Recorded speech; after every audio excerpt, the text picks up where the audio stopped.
بسم الله الرحمن الرحيم. الصلاة والسلام على سید و افضل الانبیاء والمرسلین. فقد قال اللہ تبارک و تعالی فی القرآن المجید والفرقان الحمید. بسم اللہ الرحمن الرحیم.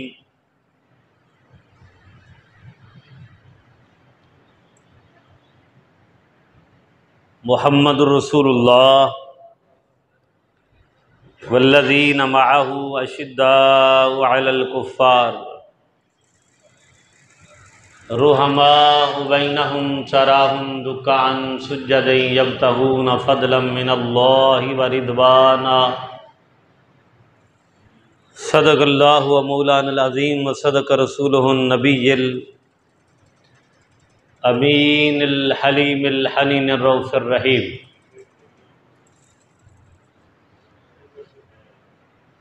اما بعد، صلاۃ علی نبینا و حبیبنا و شفیع ذنوبنا و سید الانبیاء والمرسلین. ان اللہ و ملائکتہ یصلون علی النبی یا ایھا الذین آمنوا صلوا علیہ وسلموا تسلیما. درود پاک پڑھ لیجئے. اللہم صلی علی سیدنا مولانا محمد وعلی آل سیدنا و مولانا محمد مبارک وسلم علیہ. الصلاۃ والسلام علیک یا سیدی یا رسول اللہ وعلی آلک و اصحابک یا حبیب اللہ. حاضرین محترم، سامعین کرام، اللہ جل مجدہ کی ذات بابرکات کا شکر ہے اور اس عظیم ہستی کا احسان عظیم ہے کہ جس کی توفیق خاص اور اس کی مہربانی سے ہم سب جمعۃ المبارک کی ان بابرکت ساعتوں اور گھڑیوں میں اللہ کے حضور حاضر اور جمع ہیں. اللہ تبارک و تعالی یہ خوش نصیب گھڑیاں، ساعتیں اور لمحات جو ہمیں عطا فرمائے ہیں اپنی بارگاہ میں قبول و منظور فرمائے اور ہمارے لیے قبر و آخرت میں توشہ نجات و شفاعت فرمائے. حاضرین محترم،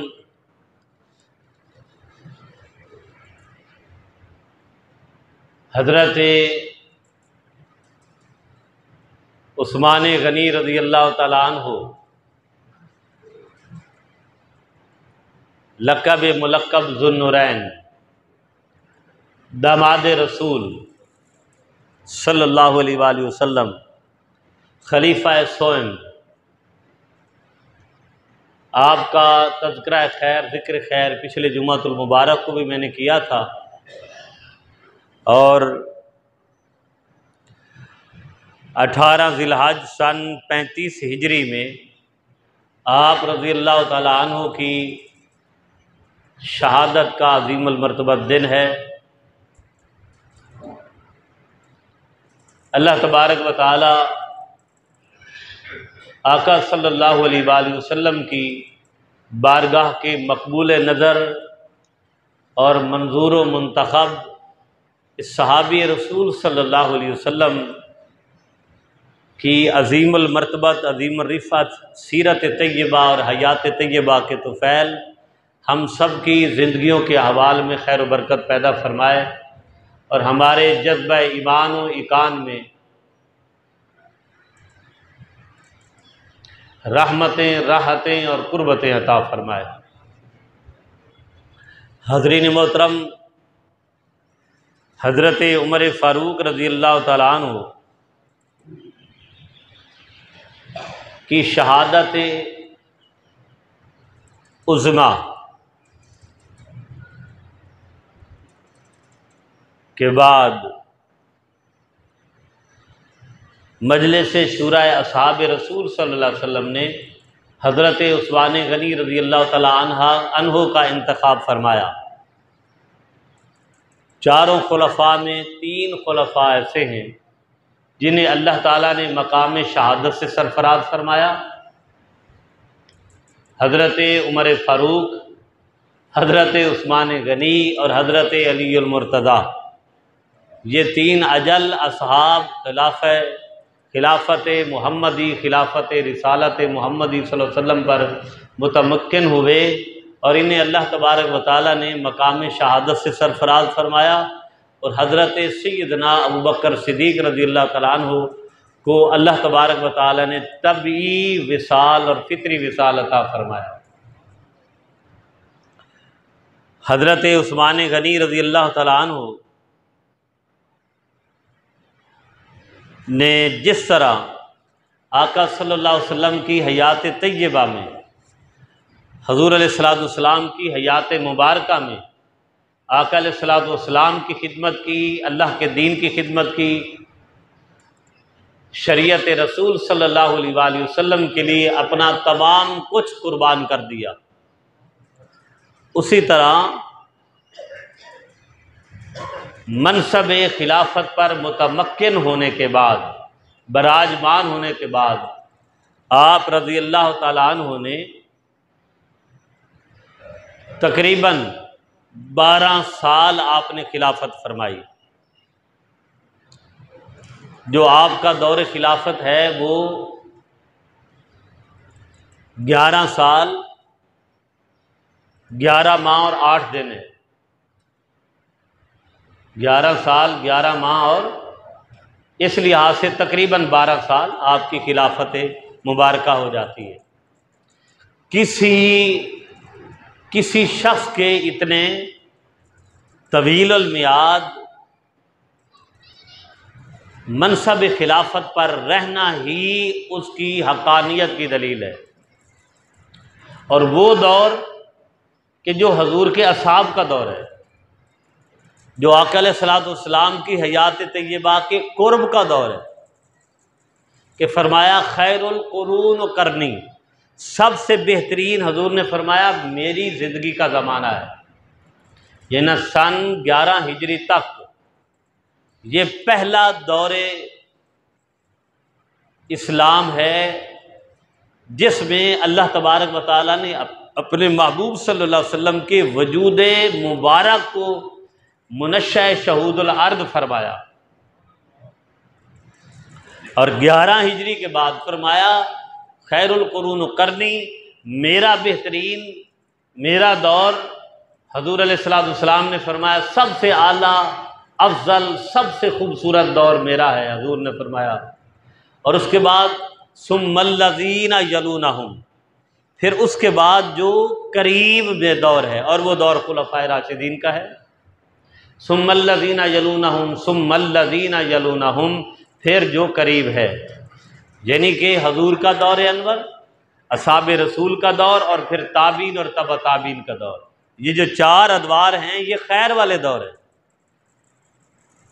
حضرت عثمان غنی رضی اللہ تعالیٰ عنہ نے اپنا دور خلافت سنبھالا اور بالاجتماع سنبھالا، اصحاب رسول صلی اللہ علیہ وسلم کی باہمی متفقہ رائے اور مشورے کے ساتھ آپ رضی اللہ تعالیٰ عنہ نے دور سنبھالا۔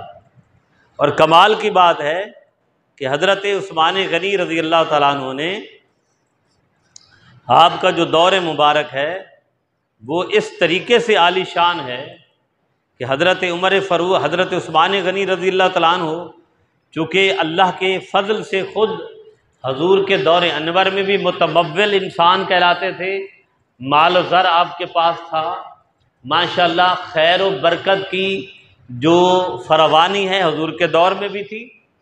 جیسے پچھلے جمعۃ المبارک میں میں نے آپ کے گوش گزار کیا کہ جب بھی حضور علیہ السلام نے پکارا، حضرت عثمان غنی رضی اللہ تعالیٰ عنہ نے اپنی حت المقدور کمائی کو حضور کی بارگاہ میں نچھاور فرما دیا۔ حضرت عثمان غنی رضی اللہ تعالیٰ عنہ نے منصب خلافت پر متمکن ہوتے ہی سب سے پہلا کام یہ کیا کہ حضرت عثمان غنی رضی اللہ تعالیٰ عنہ نے اپنے جو دور اسلامی کی، ریاست اسلامی کی جتنی وسعت پذیری تھی وہاں پر انہوں نے بہترین خیر اندیش، دور اندیش، متقی، پرہیزگار، نمازی اور بہت زیادہ، بلکہ سب حضور کے اصحاب تھے۔ آقا علیہ الصلوۃ والسلام کے اصحاب کا دور چل رہا تھا، اور آقا علیہ الصلوۃ والسلام کے اصحاب میں بھی جو سب سے بہترین، ہر لحاظ سے بہتر تھے، جنہیں بہترین انتظامی صلاحیتیں حاصل تھیں، منتظم جو اچھے تھے، معاملات دینی اور دنیاوی کو بہتر انداز سے جو ہینڈل کر سکتے تھے، ان اصحاب رسول صلی اللہ علیہ وسلم کو حضرت عثمان غنی رضی اللہ تعالیٰ عنہ نے مختلف علاقوں کا گورنر بنایا۔ پھر خانہ کعبہ یعنی مسجد حرام کی توسیع کی۔ مسجد الحرام، کعبۃ اللہ کے ارد گرد جو قریب قریب گھر تھے، حضرت عثمان غنی رضی اللہ تعالیٰ عنہ نے وہ خریدے، اور وہ خرید کر ان گھر والوں کو دوسری جگہ دے کے گھر بنا کے دیے۔ یہ دیکھیں، بات بڑی ویلڈ بات ہے کہ یہ نہیں فرمایا کہ میں تو اب بادشاہ بن گیا ہوں، میں تو خلیفہ بن گیا ہوں، میں تو حکمران بن گیا ہوں، تو تم چھوڑ کے چلے جاؤ۔ یہ نہ، پہلے ان کو راضی کیا کہ بھائی اسلامی سلطنت وسعت پذیر ہو رہی ہے، مسلمانوں کا جو احاطہ کار ہے وہ وسعت پذیری پر مشتمل ہو رہا ہے۔ اب آقا صلی اللہ علیہ وآلہ وسلم کی امت میں اضافہ ہو رہا ہے، کلمہ گو لوگ بڑھتے جا رہے ہیں، اب طواف کعبہ کرتے ہوئے مشکل ہوتی ہے، نماز مسجد حرام پڑھنے کے لیے جگہ تنگ ہو جاتی ہے۔ ان جو ہے چاروں طرف سے گھروں کو آپ نے راضی فرمایا، اور ان گھر والوں کو جگہ لے کے دی اطراف و اکناف میں، اور گھر بنا کے دیے، اور پھر ان گھروں کو گرا کے مسجد حرام کی تعمیر فرمائی اور زیادہ وسعت فرمائی۔ اور یہی مسجد نبوی صلی اللہ علیہ وسلم کے ساتھ کیا کہ مسجد نبوی صلی اللہ علیہ وسلم کی، مسجد نبوی کی جو ہے وہ بھی آپ نے وسعت فرمائی حضرت عثمان غنی رضی اللہ تعالیٰ عنہ نے۔ اللہ اکبر۔ اور اس کے بعد پھر آپ کے دور مبارک میں بہت زیادہ فتوحات ہوئیں۔ یہ سب سے پہلی فتح جو ہے آپ نے روم میں رومیوں کو شکست دی۔ پہلی دفعہ حضرت عثمان غنی رضی اللہ تعالیٰ عنہ کے دور میں بحری بیڑا تیار کیا گیا، بحری بیڑا تیار کیا گیا، جس پر اسلامی سپاہ نے، اسلامی فوج نے جو ہے وہ سواری کر کے جو ہے دریا پار کر کے جا کے اسلام کی سلطنت کو وسعت دی اور روم کو فتح کیا، پھر قبرص، پھر قبرستان، پھر خراسان، پھر نیشاپور۔ یہ دیکھیں، یہ سارے یہ عراق کے علاقے، عراق، بصرہ، کوفہ، پھر ایران، پھر مصر، پھر اردن، پھر شام، لبنان، یہ سارے سرحدی علاقے جتنے آج کل مطلب جو خلیجی پٹی کہلاتی ہے عرب کی، ساری حضرت عثمان غنی رضی اللہ تعالیٰ عنہ کے دور میں آپ کی فتوحات بڑھی، اور یہاں تک کہ افریقہ تک حضرت عثمان غنی رضی اللہ تعالیٰ عنہ کے دور مبارک میں فتوحات ہوئی، اور ان سارے علاقوں کو اسلامی سلطنت کے اندر حضرت عثمان غنی رضی اللہ تعالیٰ عنہ نے شامل فرمایا۔ یہ دیکھیں، یہ کوئی عام بات نہیں تھی کہ مسجد نبوی میں بیٹھ کر اور قربان جائیں، سادگی کا عالم کیا ہے کہ اتنی بڑی سلطنت اسلامی، ریاست اسلامی کے سربراہ ہیں، اور کمال کیا ہے کہ مسجد نبوی میں آتے ہیں یا جہاں بھی آپ ہوتے ہیں، کچی اینٹ آپ اپنے پاس رکھتے تھے۔ کیا رکھتے تھے؟ وہ نیچے رکھتے اور سر اوپر رکھ کے سو جاتے، کچی اینٹ پر سر رکھ کے، بولیے نا۔ جب اللہ کی مخلوق کے لیے کوئی کچھ کرتا ہے تو اسے پھر کسی کا ڈر خوف نہیں رہتا، اس کے دل میں صرف اللہ کی ذات کا خوف ہوتا ہے۔ اور جب اپنی انا، اپنی مطلب پرستی اور اپنی جو ہے وہ غرضیات شامل ہو جاتی ہیں تو پھر بندہ ایک تنکے سے بھی ڈر رہا ہوتا ہے۔ بندہ ایک تنکا بھی ہلے نا، او ہو کیا ہو جائے گا۔ جب پتہ ہے کہ یہ سب کچھ، یہ جان بھی رب کی ہے، یہ امان بھی رب کی ہے، یہ امانتیں بھی رب کی ہیں، یہ تخت بھی رب کے ہیں، یہ زمین بھی رب کی ہے، الارض للہ واسعہ، ساری زمینوں کا مالک وہ ہے، یہاں کوئی بھی نہیں رہا، یہاں کوئی بھی نہیں رہا، ہر آنے والا چلا گیا۔ تو جب یہ پتہ ہو تو پھر اللہ کی ذات کے لیے سارا کچھ ہوتا ہے۔ اور یہ عثمان غنی اور خلفائے راشدین رضوان اللہ علیہم اجمعین نے جس انداز کے ساتھ جو ہے بہترین طرز حکمرانی کو اپنایا، اس کے کمال تھے۔ اب حضرت عثمان غنی رضی اللہ تعالیٰ عنہ کی 12 سالہ دور خلافت میں جو پہلے 6 سال ہیں، اتنی کثرت سے فتوحات ہوئیں، اتنی کہ ایک ایک صحابی کے حصے میں 1,00,000 درہم و دینار مال غنیمت کے طور پر آتے تھے، 1,00,000، سبحان اللہ۔ اور حضرت عثمان غنی رضی اللہ تعالیٰ عنہ سے دیکھیں، یہ جو تاریخ ہے نا، یہ اوراق جب پلٹاتی ہے تو اس میں سازش، نفرت، حقارت، اپنی ایک کینہ پروری، بغض، عناد، یہ سارے معاملات شروع سے چل رہے ہیں، شروع سے چل رہے ہیں۔ اب دیکھیں نا، خود دور رسول صلی اللہ علیہ وسلم کی دیکھیں، جس دور میں خود حضور موجود ہیں تو اس لوگ میں بھی نفرت کرنے والے موجود ہیں، منافقین کا ٹولہ، کہ کہیں ادھر مشرکین تھے، وہاں سے جان چھوٹی، مکہ سے مدینہ حضور تشریف لے آئے، تو یہودی رہے نا، وہ کافر تھے، بے شک اہل کتاب تھے، اگر حالت کفر میں تھے، حضور پر جب ایمان نہیں لایا تو کافر ہیں، اللہ اکبر۔ لیکن حضور کا کلمہ پڑھنے کے باوجود ان منافقین کی تعداد جو ہزاروں میں تھی، جو حضور کی سامنے تعریف کرتے تھے، آقا کو سامنے، عبداللہ بن ابی جو ہے وہ مسجد نبی کے دروازے پہ کھڑا ہو جاتا تھا اور لوگوں کو وعظ کرتا تھا، کہتا تھا کہ اندر جو بیٹھے ہیں نا محمد، اللہ کے سچے رسول ہیں۔ کیا کہتا تھا؟ اللہ کے سچے رسول ہیں، ان کا کلمہ پڑھو، جاؤ جاؤ ان کی باتیں سنو، اور خود بے ایمان بار کھڑا رہتا تھا۔ کیا کہتا تھا؟ جاؤ جاؤ ان کی باتیں سنو، بڑی سچی ہیں، اور خود باہر کھڑا رہتا تھا، یہاں تک کہ جمعہ بھی ہو جاتا۔ اللہ اکبر۔ اور ایک ہی شخص سے وہ ڈرتا تھا، عمر فاروق سے رضی اللہ تعالیٰ عنہ سے۔ ایک دفعہ قدرتی طور پر عمر فاروق رضی اللہ تعالیٰ عنہ ایک جمعہ لیٹ ہو گئے، دیر ہو گئی، تو یہ بار کھڑا تھا، اسی طرح ہی جو ہے اپنی منافقت جگا رہا تھا، دوغلا پن، ڈپلومیسی، منافقت جگا رہا تھا۔ اللہ اکبر۔ دیکھیں، منافق تو اللہ کو بھی پسند نہیں، کسی دور میں بھی منافق اللہ اور رسول کو پسند نہیں، اور قیامت تک کسے پسند ہوں گے؟ تو حضرت عمر فاروق رضی اللہ تعالیٰ عنہ کو آتے ہوئے دیکھا نا، تو بھاگ کے مسجد نبی کے اندر چلا گیا کہ ہن میری خیر کوئی نہیں، ٹھیک ہے نا، کیونکہ وہ عمر، ان الشیطان یفر من ذل عمرہ، وہ عمر فاروق جن کے سائے سے بھی شیطان ڈرتا تھا، تو عبداللہ بن ابی جیسے کی کیا جرأت تھی کہ عمر کے سامنے کھڑا ہوتا؟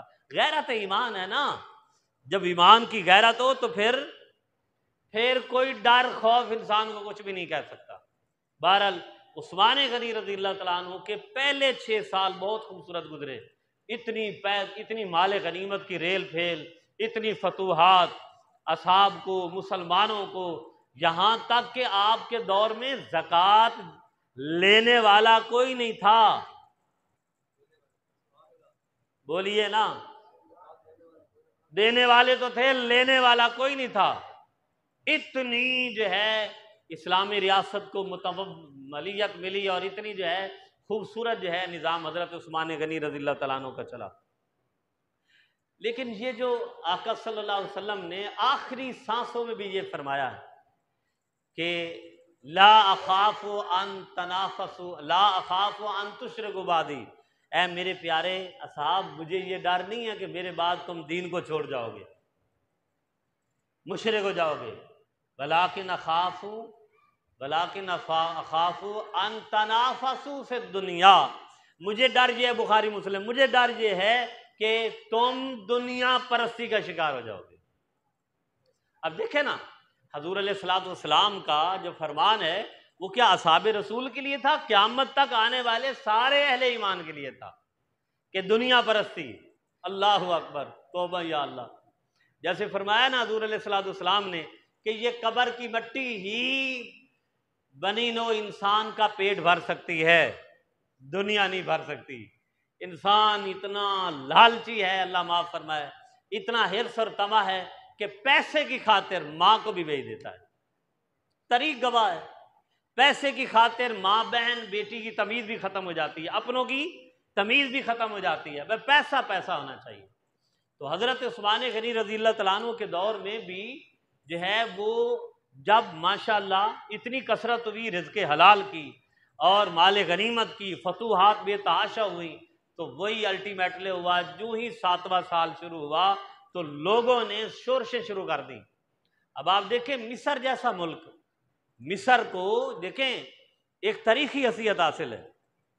مصر، فلسطین، یہ تاریخی حیثیت حاصل ہے کہ اس جیسا ملک بھی حضرت عثمان غنی رضی اللہ تعالیٰ عنہ کے دور میں، کچھ تو حضرت عمر فاروق کے دور میں اور پھر مکمل حضرت عثمان غنی کے دور میں فتح یاب ہوا. تو وہاں تک جب دنیا پہنچی، اسلامی دنیا پہنچی، مسلمان پہنچے تو پھر کیا ہوا؟ تو ہر ایک کے دل کو کوئی چیر تو نہیں دیکھ سکتا نا. اب سب سے زیادہ شورش جس کا آغاز ہوا وہ وہاں سے مصر سے ہوا.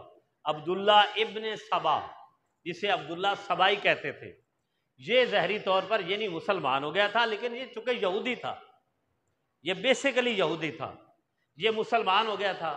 اور یہودی کبھی بھی ڈنگ مارنے سے باز نہیں آتے، یہ ذہن میں ان کی تاریخ ہے.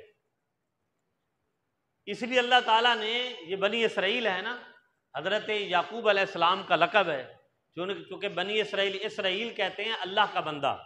بنی اسرائیل یعقوب علیہ السلام کی اولاد.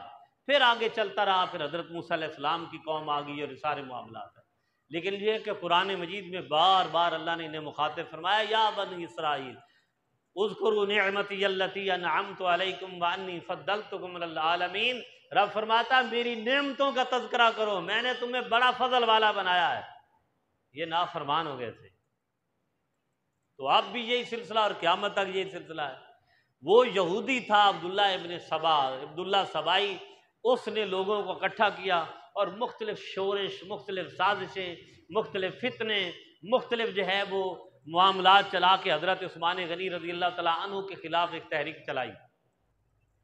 حالانکہ قربان جائیں اتنے ریوڑ، اتنے مویشی لوگوں نے، یعنی پہلی دفعہ حضرت عثمان غنی کے دور میں ڈبل سٹوری کا جو ہے کنسیپٹ آیا ہے، ڈبل مکان کو ڈبل کرنا. نہیں تو سنگل ہوتے تھے، یعنی کہ 2 منزلہ مکان. لوگوں کی جیسے ضرورتیں بڑھیں، لوگوں نے 1 منزل 2 منزلہ بنانا شروع کر دی. ایک پیسہ تھا، رزق حلال کی فراخی تھی، لیکن اس کا اور بھی دوسرا اثر یہ پڑا کہ اس کی وجہ سے ایک شورش پھیل گئی اور حضرت عثمان غنی رضی اللہ تعالیٰ عنہ پر مختلف حوالوں سے انہوں نے طعن و تشنیع کرنا شروع کر دی. حالانکہ حضرت عثمان غنی رضی اللہ تعالیٰ عنہ کا اتنا خوبصورت نظام تھا. دیکھیے کہ کوئی تو ہوتا ہے نا بھوک کی وجہ سے کسی کے خلاف احتجاج کرتا ہے، جیسے آج ہے غربت بہت زیادہ ہے، غربت، پسماندگی، مفلوق الحالی، معیشت کی تنگی. لیکن اس دور میں لوگ رج گئے تو اس میں عثمان غنی کے خلاف ہو گئے. جب پیسے کی ریل پھیل آئی تو حضرت عثمان غنی رضی اللہ تعالیٰ عنہ کے خلاف ہو گئے. توبہ نعوذ باللہ.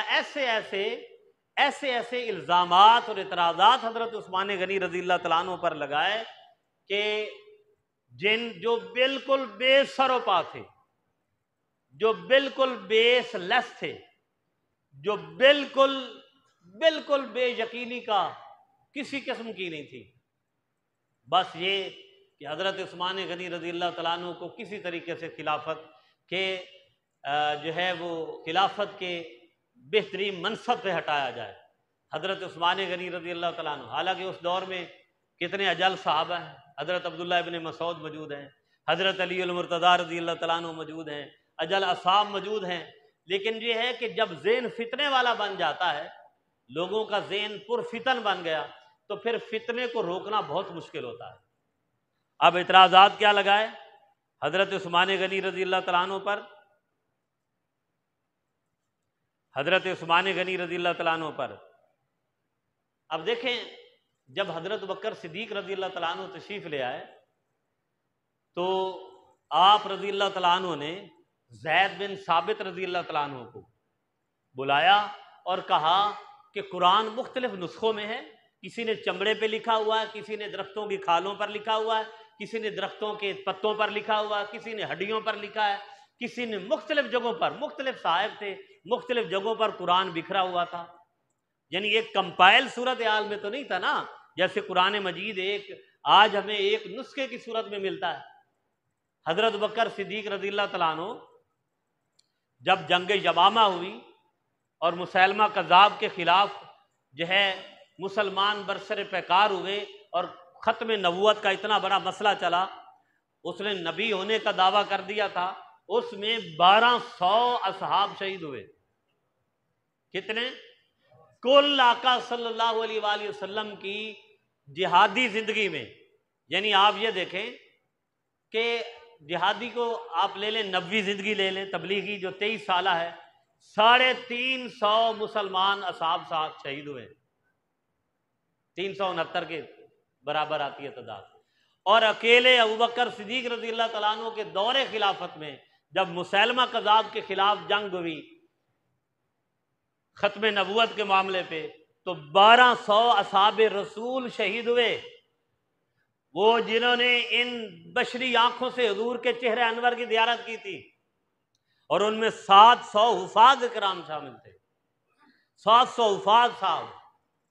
حضرت عمر فاروق رضی اللہ تعالیٰ عنہ تشریف لے آئے اور کہا یا خلیفۃ الرسول، اگر اسی طرح حفاظ اصحاب شہید ہوتے رہے جن کے سینوں میں قرآن موجود ہے اور کمپائلڈ ہے، لیکن باہر تو قرآن مختلف نسخوں میں ہے، مختلف صحیفوں میں ہے، مختلف جگہوں پہ ہے، مختلف لوگوں کے پاس ہے، آپ مہربانی فرمائیں اور وہ نسخے جمع کروا کے اس کو ایک نسخے کے اندر کر دیں، ایک نسخے کے اندر کر دیں، کہیں ایسا نہ ہو کہ مسلمان مصحف الہی پر، مصحف قرآن پر مختلف ہو جائیں، اختلاف کا شکار ہو جائیں۔ حضرت ابوبکر صدیق نے کہا عمر بھائی، جو کام حضور نے نہیں کیا میں کیسے کر سکتا ہوں؟ آقا صلی اللہ علیہ وسلم اگر چاہتے تو قرآن کو اکٹھا کر دیتے، حضور نے تو کیا ہی نہیں، حالانکہ آقا صلی اللہ علیہ وسلم کی حیات طیبہ میں قرآن مکمل ہو گیا، اليوم اکملت لکم دینکم، وہ تو قرآن مکمل ہو گیا، حضور نے نہیں کیا تو میں کیسے کروں؟ حضرت عمر فاروق رضی اللہ تعالیٰ عنہ نے بڑی جرح کی حضرت بکر صدیق کے ساتھ سمجھایا بجھایا، اور کئی معاملات کرنے کے بعد آپ رضی اللہ تعالیٰ عنہ یعنی حضرت بکر صدیق رضی اللہ تعالیٰ عنہ نے کہا کہ لولا عمر لہلک الصدیق، اگر عمر فاروق نہ ہوتے تو صدیق اکبر ہلاک ہو جاتے۔ یعنی مشورے کے لحاظ اتنا خوبصورت مشورہ۔ زید بن ثابت کو بلایا گیا جو قاری قرآن ہے، جب قرآن نازل ہوتا حضور پر، آقا صلی اللہ علیہ وسلم پر، تو جبریل امین پھر پڑھ کر حضور کو سناتے، پھر آقا صلی اللہ علیہ وسلم جبریل امین کو سناتے، اس کے بعد جبریل واپس جاتے، اور جب چلے جاتے تو اگر حضور نے کسی سے قرآن سننا ہوتا تو حضرت زید بن ثابت کو بلاتے، کہتے زید ہمیں قرآن سناؤ۔ یعنی قاری امت نبی صلی اللہ علیہ وسلم، پہلے قاری قرآن جو بہت خوبصورت طریقے سے قرات کرتے تھے، حضرت ابوبکر صدیق نے انہیں بلایا، کہا کہ بات یہ ہے کہ قرآن مختلف نسخوں اور مصحف میں موجود ہے، کہ آپ کی یہ ڈیوٹی لگا رہا ہوں کہ آپ اسے کمپائل کریں، اکٹھا کریں، اس کو اکٹھا کریں۔ حضرت زید بن ثابت رضی اللہ تعالیٰ عنہ انکار تو نہیں کر سکتے تھے، چلے تو گئے، مگر کہتے ہیں اگر حضرت عمر فاروق ابوبکر صدیق رضی اللہ تعالیٰ عنہ یہ کہتے نا کہ زید بن ثابت غزوہ احد، اپنا کوہ احد، جبل احد جو 7 کلومیٹر پر پھیلا ہوا ہے، اتنی وسعت جس کی، اگر ابوبکر صدیق کہتے نا کہ احد پہاڑ کو کھود دو اور یہاں سے ہٹا دو۔ فرماتے ہیں وہ میرے لیے آسان تھا، قرآن کو کمپائل کرنا میرے لیے اتنا مشکل تھا۔ بہرحال قرآن کمپائل ہو گیا۔ حضرت عثمان غنی رضی اللہ تعالیٰ عنہ جب تشریف لے آئے تو تھا ایک نسخے میں ہی، مگر تھا کیا، اب کوئی کسی، چونکہ اس میں اعراب تو نہیں لگے ہوئے تھے، زیر زبر پیش تو مروان بن حکم نے آ کے لگائی، جو گورنر مدینہ تھا، وہ سن 70 ہجری میں۔ اس سے پہلے تو قرآن پر زیر زبر شد مد جزم تھا ہی نہیں، چونکہ عربی لوگ تھے، زبان ان کی عربی تھی، قرآن عربی میں تھا، انہیں تو پڑھنے میں کوئی مشکل ہی نہیں ہوتی تھی، انہیں تو کوئی مشکل ہی نہیں ہوتی تھی۔ اگر کوئی حافظ قرآن ہو اور بغیر اعراب کے اگر کوئی نسخہ مل جائے وہ تو چلو پڑھ لے گا، لیکن جو غیر حافظ ہے اس کو تو وہ تو غلطیاں کرے گا، وہ تو زیر زبر الف با تا سا سے شروع کر کے الف زبر آ، الف زیری، الف پیشو، یہاں سے کرتے کرتے بچہ سیکھتا قرآن ناظرہ پڑھتا ہے۔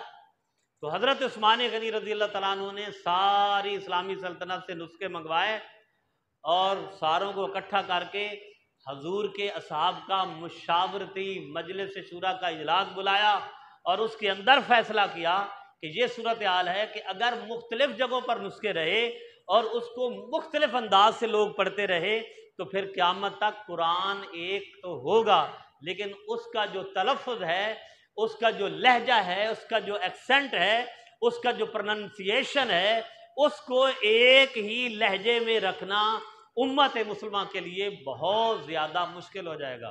یہ اتنا بڑا حضرت عثمان غنی کا احسان ہے کہ یہ احسان ہی امت اس کو نہیں بھلا سکتی۔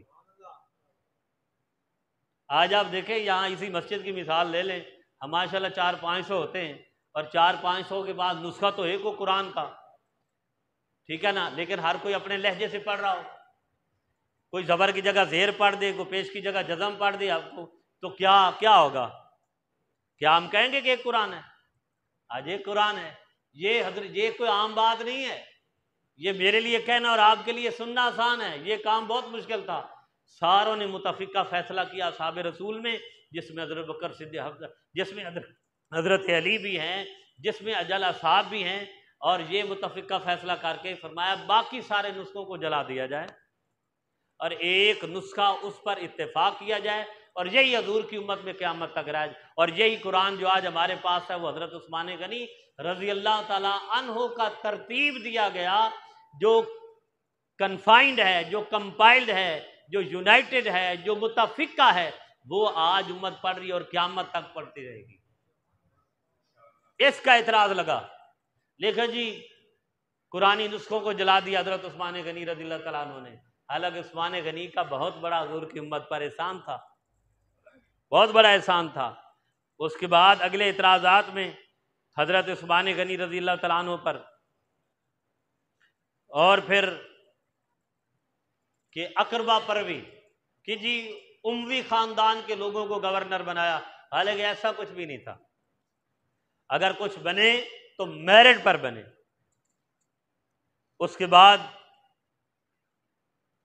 چراگاہیں مخصوص کرنا، اب ظاہر بات ہے اس وقت تو ریوڑ، بھیڑ، بکریاں، جانور تھے، اور جو مال غنیمت سے آتے تھے وہ چرتے بھی تھے، پھر ان کو کی خرید و فروخت ہوتی تھی، اس سے اسلامی فوج کی مختلف وردیاں، مختلف اور جتنے بھی اسلامی ریاست کے جتنے بھی انتظامات تھے ان امور کو چلانا تھا، اور چراگاہوں کو مخصوص کر دیا کہ یہ جو ہے اسلامی سپاہوں کی چراگاہیں ہیں، اس میں بھی کسی قسم کی کمپلیکیشن نہیں تھی، یہ اعتراض لگایا گیا۔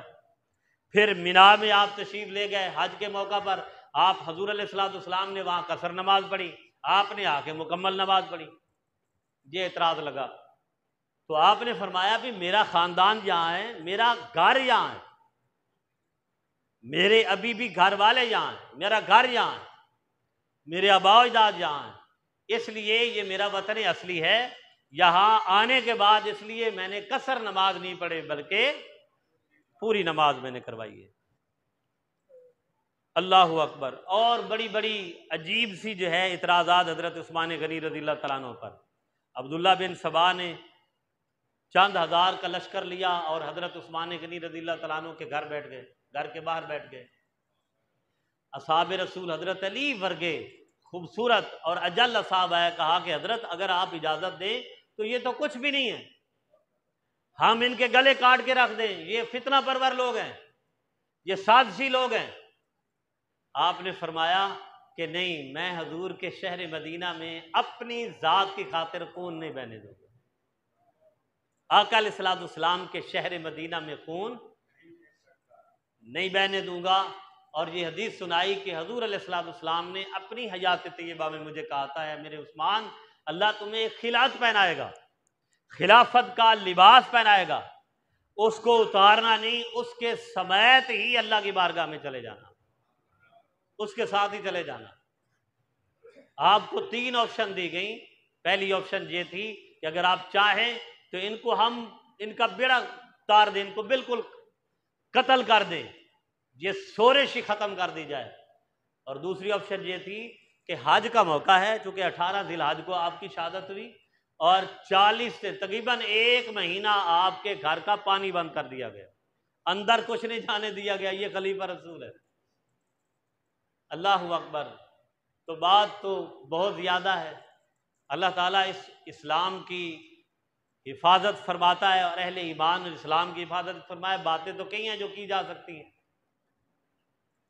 40 دن تقریباً آپ کے گھر پانی نہیں دینے دیا گیا، اور اجناس جتنی بھی ضرورت ہوتی ہے انسان کو، ان کو اندر نہیں جانے دیا گیا۔ دوسری آپشن دے دی گئی کہ آپ پچھلے راستے سے اونٹنی پہ سوار ہو کے خانہ کعبہ چلے جائیں، حج بھی کریں، یہ لوگ وہاں نہیں آئیں گے، آپ کو باحفاظت وہاں پہنچائیں گے۔ تیسری آپشن جو ہے دی گئی کہ آپ شام چلے جائیں، وہاں حضرت امیر معاویہ رضی اللہ تعالیٰ عنہ کی وہاں جو ہے کثرت ہے، آپ وہاں چلے جائیں، آپ باحفاظت رہیں گے۔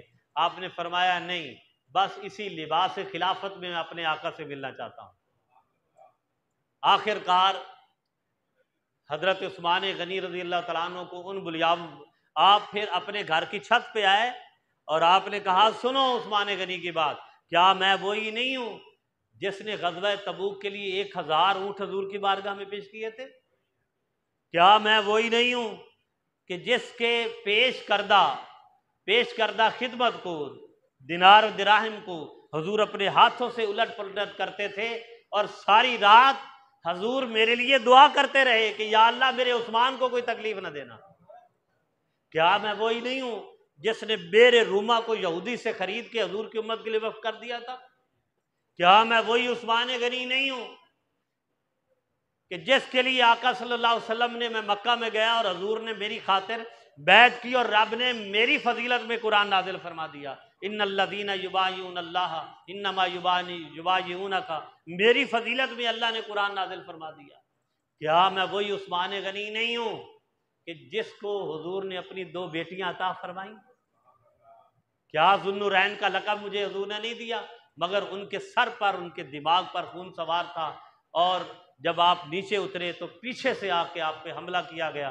اور پھر اس بات میں اور بھی کی، اور کہا حضرت عثمان غنی نے اگر مجھے شہید کر دیا تم لوگوں نے تو پھر قیامت تک مسلمان ایک صف میں کھڑے ہو کے اکٹھے نماز نہیں پڑھ سکیں گے۔ اور آج دیکھ لیں، آج تک یہی چلا آ رہا ہے۔ وہی عثمان غنی رضی اللہ تعالیٰ عنہ کی شہادت کا نتیجہ تھا کہ نواسہ رسول کو کرب و بلا کی سرزمین پر نام نہاد کلمہ پڑھنے والوں نے شہید کر دیا، اور آج مسلمان ہی مسلمان کا دشمن ہے۔ اللہ تبارک و تعالی عالم اسلام کو متحد فرمائے، اور حضرت عثمان غنی کی سیرت پر عمل کرنے کی توفیق عطا فرمائے۔ وما علیہ الا